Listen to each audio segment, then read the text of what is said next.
sharadi da ka'ida na ƙarshe na aiki na gari shine ko Allah ya ce ayi ko ka yi shi bisa ga koyarwar sunna ta manzo Allah sallallahu alaihi wasallam to kuma kai ikhlasi ya zama dan Allah kai ba dan wani ba.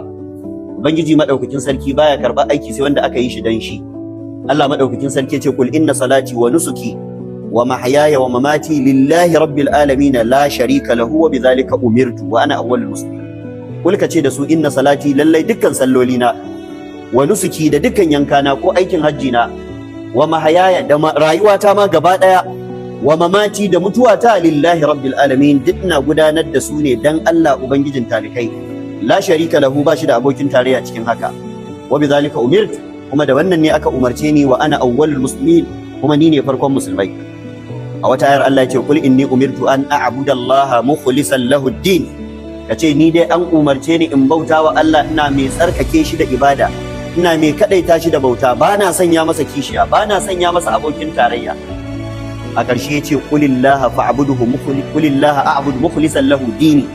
nana ta musu kace kai dai Allah kake bautawa kana mai kadaita shi da addinin ka fa'budu ma shi'tum min dunihi in ku ba za ku yi haka ba to ku je ku bautawa duk abin da kuka ga dama. Kul innal khasirina kace da su dai lalle su sani hasararru alladhina khasiru anfusahum wa ahlihim yawm al-qiyamah sune wanda za su yi asarar kawukansu kuma su yi asarar iyalansu a ranar tashin alkiyama. Idan ya zama kai baka yi aiki na gari ba iyalanka sun yi aiki na gari kai sai akai ka wuce su akai su aljanna kaga kai asarar kanka kuma kai asarar su. Ala zalika huwa al-khusran al-mubin. Ubangiji yace lalle ku sani wannan asara ita ce asara wacce take mabayyaniya. Ya tabbata a cikin hadisi manzo Allah sallallahu alaihi wa alihi wa sallama yace ubangiji mai girma da buwaya yana faɗa ana agana shuraka'i an shirk lalle ni na wadata gaburan masu shirka idan sun tashi shirka kace kai aiki dan Allah dan shehuwa ne ko kuma kayi aikin Allah kai tsaye dan shehuwa ne